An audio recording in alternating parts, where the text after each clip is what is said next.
Hello viewers, welcome to our channel. నేను మీ Charan Parimi. Kolkata case, ఆ అత్యాచార కేసు ఏదైతే ఉందో దీంట్లో సందీప్ ఘోష్ ప్రిన్సిపాల్ ఉన్నారు కదా, ఈయనకు సంబంధించి సిబిఐ అనేక విషయాలు రాబట్టింది, పాలిగ్రాఫ్ టెస్ట్ కూడా చేసిందని చెప్పుకున్నాం. ఇవి నిన్న కోర్టులో సబ్మిట్ చేయడం జరిగింది. సో ఏమేమి సబ్మిట్ చేశారంటే ఆయన చేసిన అక్రమాల చిట్టా అనేది సబ్మిట్ చేశారు. ఆయన 1-2 కాదు, ఆయన చేసిన చాలా అక్రమాలు ఉన్నాయి. ఇప్పటిదాకా మనం ఏవైతే అనుమానాస్పదంగా భావిస్తున్నామో ఇవి కాక వేరేవి కూడా ఉన్నాయి. ఇది ఇక్కడ షాకింగ్ విషయం. ఇందులో ముఖ్యంగా తన వాచ్మెన్ భార్యతోటి ఆయన ఒక క్యాంటీన్కి సంబంధించిన ఏదైతే ఒక ప్రాజెక్ట్ ఉందో ఆ ప్రాజెక్ట్ అప్పచెప్పాడు. సో ఆవిడకి ఎందుకు ఇచ్చాడు, పైగా రిటర్న్గా అయిన డబ్బులు కూడా ఇచ్చాడు, అంటే రిఫండబుల్గా ఆశించకుండా కూడా. సో ఎందుకు ఇంత చేశాడనే డౌట్ అయితే ఒకటి వచ్చింది.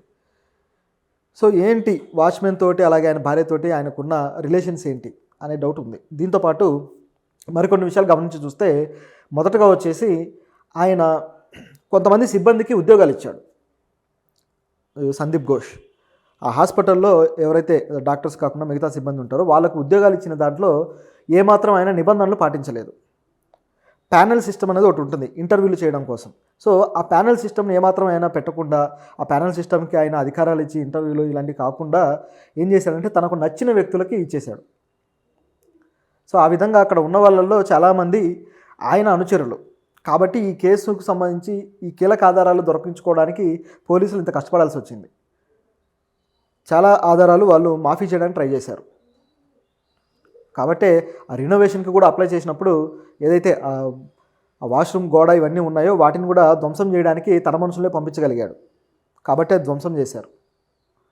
సో ఈ టైప్లో ఆయన తన వ్యక్తులను అక్కడ పెట్టుకొని దందాలు సాగించడానికి ఉపయోగించుకుంటూ వెళ్ళాడు. ఇదొక యాంగిల్ అయితే, మరొకటి వచ్చేసి డాక్టర్స్కి సంబంధించి.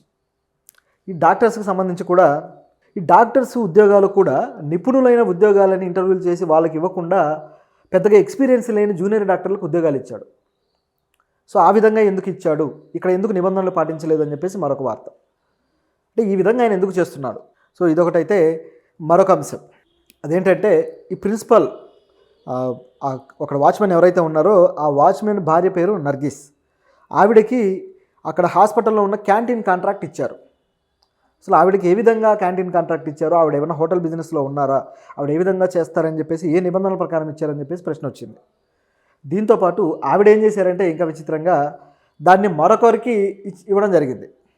ఇషాన్ కేఫ్ అని చెప్పేసి మరొకరికి ఇస్తే వాళ్ళు దాన్ని రన్ చేస్తున్నారు. అంటే ఆవిడ యాక్చువల్గా తను మాట్లాడుకొని తను తీసుకున్నది లీజుకి వేరే వాళ్ళకి ఇచ్చి వాళ్ళ దగ్గర నుంచి డబ్బులు వసూలు చేసుకుంటుంది. ఇది నిబంధనలకు విరుద్ధంగా చేస్తున్నారు. అంటే వాళ్ళు కష్టపడకుండా వేరే వాళ్ళకి మరింత ఎక్కువ రేటుకి ఇచ్చేసి వీళ్ళు డబ్బులు వసూలు చేసుకోవడం. దీంట్లో కూడా ఈ కాంట్రాక్టు ఏదైతే ఉందో అదంతా కూడా చేతిరాతలో ఉందట. అది కూడా కోర్టుకు సమర్పించింది సిబిఐ. ఈ కాంట్రాక్టు చేతిరాతలో ఎందుకుంది? ఇది మామూలుగా అయితే హాస్పిటల్కి సంబంధించిన అథారిటీ ఆ లెటర్ హెడ్ మీద టైపింగ్ లెటర్స్ తోటి వస్తుంది. అది దాంట్లో ప్రిన్సిపల్ గారి సంతకం ఇవన్నీ ఉంటాయి. కానీ మామూలు చేతిరాతతో ఉండి సంతకాలు ఉన్నాయి. సో దాంతో వీళ్ళు కావాలనే దీన్ని నిబంధనల తొంగలో తొక్కి ఇట్లా రాసుకున్నారు, నచ్చినట్టుగా వీళ్ళకి నచ్చినట్టుగా దాన్ని చేసుకున్నారు. అఫీషియల్గా ఇది వేరేగా ఉందేమో అనే డౌట్ కూడా ఉంటుంది. ఎందుకంటే ఈ చేతిరాతలో ఉందంటే అర్థం ఏంటి, ఇది అనఫిషియల్ అనే కదా. లెటర్ హెడ్ మీద ఉంటే అది వేరు, చేతిరాతలో రాసేసుకొని అది ప్రింటౌట్ ఏదైతే టైపింగ్ లేకుండా ఈ విధంగా ప్రింటౌట్ తీయడం అనేది కొద్దిగా అనుమానాలకైతే తావిస్తుంది. ఇటువంటి అనేక అక్రమాలు ఆయన మీద ఉన్నాయి. అలాగే వాళ్ళకి నాన్ రిఫండబుల్గా కొంత అమౌంట్ కూడా ఇచ్చాడు. ఎందుకు ఇచ్చాడు ఆ డబ్బులు అనే డౌట్ కూడా ఉంది. అసలు ఏంటి వాళ్ళతో ఉన్న రిలేషన్. సో ఇదిలా ఉంటే ఓవరాల్గా చూసినప్పుడు ఈ కార్యక్రమాలన్నీ ఏవైతే కార్యకలాపాలు చేశాడో వీటన్నిటికీ సంబంధించి ఆర్థిక అవకతవకలు చేశాడు అని సిబిఐ అయితే ఆధారాలు సంపాదించింది. దాంతోపాటు ప్రభుత్వానికి దీనివల్ల నష్టం వాటిల్లింది.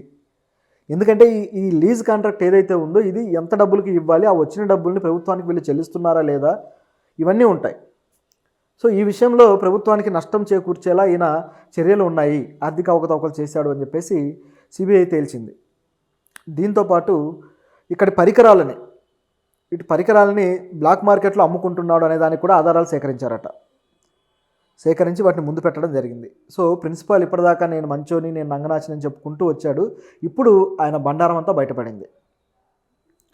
సో జూనియర్ డాక్టర్లకు ఉద్యోగాలు అంటే ఏమాత్రం నిబంధనలు పాటించకుండా ఇచ్చారు అంటే వాళ్ళ నుంచి ఆయన ఏం ఆశిస్తున్నాడు. గతంలో చెప్పుకున్నట్టుగా దీంట్లో ఏమైనా వాళ్ళని శారీరకంగా ఏమైనా ఎక్స్ప్లాయిట్ చేసే ఉద్దేశం ఉందా, ఇటువంటి తేలాలి. తర్వాత వచ్చేసి తన వ్యక్తులకే, బయట నుంచి తన వ్యక్తులకే ఈయన అప్పగించుకుంటూ ఉద్యోగాల సిబ్బంది ఏవైతే ఉన్నాయో వాళ్ళకి ఇస్తూ వెళ్ళాడు. వీళ్ళందరూ ఈయన అక్రమాలని కాపాడడానికి దన్నుగా ఏ విధంగా నిలబడ్డారనేది తేలాలి. ఎందుకంటే ఇక్కడ నుంచి ఇవన్నీ తరలించాలి అంటే ఈయనకు ఒక ముఠా కావాలి, అలాగే ఎక్స్పోర్ట్ చేయడానికి వ్యక్తులు కావాలి, అక్కడ రిసీవ్ చేసుకునే వ్యక్తులు కావాలి. ఇదంతా స్కామ్ కదా. సో ఇది తేలాల్సిన అవసరం ఉంది. ప్రభుత్వానికి ఇంత నష్టం చేకూరుస్తుంటే ప్రభుత్వం ఎందుకు ఈయనకు సపోర్ట్గా నిలబడుతూ వస్తుంది? దీంట్లో ప్రభుత్వానికి ఏమన్నా వాటా ఉందా? లేకపోతే ఈ ఉద్యోగాలు లేకపోతే ఇవి ఏవైతే ఉన్నాయో ఇవి ప్రభుత్వం ఎవరికైతే చెప్పిందో వాళ్ళకి ఇస్తూ వస్తున్నాడా? ఎందుకంటే ఎమ్మెల్యేలు, ఎంపీలు వీళ్ళ గ్యాంబ్లింగ్లు కూడా ఇలాగే ఉంటాయి. తమకు నచ్చిన వ్యక్తులకి ఏదో ఒక డిపార్ట్మెంట్లో నామినేటెడ్ పోస్టులు ఏవైనా ఉంటే వీళ్ళ చేతుల్లో 2-3 పోస్టులు పెట్టేసుకొని వెళ్ళి జాయిన్ అయిపోని చెప్తుంటారు. ఇక్కడ వాళ్ళు డబ్బులు వసూలు చేసుకుంటుంటారు. చాలా డిపార్ట్మెంట్స్లో ఉంది ఇది. ఒక శాఖ అని కాదు, ప్రతి శాఖలోనూ ఎమ్మెల్యేలు, ఎంపీలు, అలాగే కొంతమంది జిల్లా స్థాయి నాయకులు వీళ్ళ చేతిలో కొన్ని ఉద్యోగాలు పెట్టుకొని వాటిని డబ్బులకు అమ్ముకోవడం అనేది మన రాజకీయ వ్యవస్థలో అత్యంత దరిద్రమైన, దుర్మార్గమైన సిస్టమ్. ఇది బహిరంగంగా ఎవరు చెప్పడానికి ఇష్టపడరు, కానీ ఇది నిజం. సో ఈ పద్ధతిలో ఏమైనా జరిగిందా ఆ డాక్టర్ ఉద్యోగాలు తెచ్చుకున్న వాళ్ళ విషయంలో? ఇవి ఇందులో ఉన్న డౌట్స్. అయితే మరొక సంఘటనలో కూడా మనం చెప్పుకున్నాం. మరొక జూనియర్ డాక్టర్ వచ్చి ఆ బ్లడ్ స్పాట్స్ ఏవైతే ఉన్నాయో బ్లడ్ స్టెయిన్స్ తోటి ఆ వాష్రూమ్లో స్నానం చేయడము, ఆ తర్వాత దాన్ని కూల్ చేయడము, ఇదంతా మనం చెప్పుకున్నాం. సో ఇక్కడ కూడా ఆ జూనియర్ డాక్టర్కి ఈ డాక్టర్కి ఏమైనా లింక్ ఉందా?